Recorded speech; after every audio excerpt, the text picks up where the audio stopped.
Hello friends, welcome back to our channel beauty queen ঐশীতে তোমাদের সবাইকে স্বাগত জানিয়ে চলে এলাম একটা নিউ ব্লগের সাথে। আজকের ব্লগটা হচ্ছে পয়লা বৈশাখের ঐশী কী কী ড্রেস হয়েছে সেগুলোই তোমাদের সাথে শেয়ার করতে চলে এসেছি।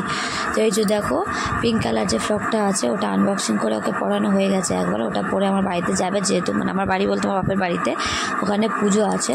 তো তার জন্য এই ড্রেসগুলো মানে একেবারে পয়লা বৈশাখে কিনে নিয়েছি। আর এই যে 3টে এক্সাইজ গেঞ্জি নিয়েছি, যেহেতু প্রচুর গরম পড়েছে আর ওখানে ফ্রক টক পরে থাকতে পারবে না গরমে, তো যার জন্য সুতির গেঞ্জি আর 4টে ইনার নিয়েছি। আর এই যে দেখছো, 2টো জুতোও নিয়ে নিয়েছি, একটা কিটো, একটা বুট, ঠিক আছে। আর এই যে ক্লিপ ওর একটা কাকাই গিফট করেছে। তো এই ড্রেসগুলো কেমন হয়েছে সেটা কিন্তু তোমরা কমেন্ট করো, ঠিক আছে। আর ওই যে ওপরে দেখতে পাচ্ছ গ্রিন কালারের, ওটা আমার একটা নাইটি পয়লা বৈশাখ উপলক্ষে, আর আমার হাজব্যান্ডও দিয়েছে একটা কুর্তি একটা নাইটি। তো যেগুলো ফিটিংস করতে দিয়ে এসেছি সেহেতু হচ্ছে তোমাদের সাথে শেয়ার করতে পারলাম না, ঠিক আছে। তো তারপরে চলে আসি আমার আরও 2টো জিনিসে, মানে এটাও পয়লা বৈশাখের গিফট। আমার 2টো জুতো কিনে দিয়েছে, ঠিক আছে। মানে আমি 2টো জুতো নিয়েছি আর কি, রাব ইউজ করার জন্য হোয়াইট কালারটা আর ব্ল্যাক কালারটা পরে যাওয়ার জন্য হাজব্যান্ড আমাকে গিফট করেছে। তো ভিডিওটা এই পর্যন্ত, ভালো লাগলে লাইক কমেন্ট শেয়ার করে দিও। দেখা হচ্ছে পরের ভিডিওতে।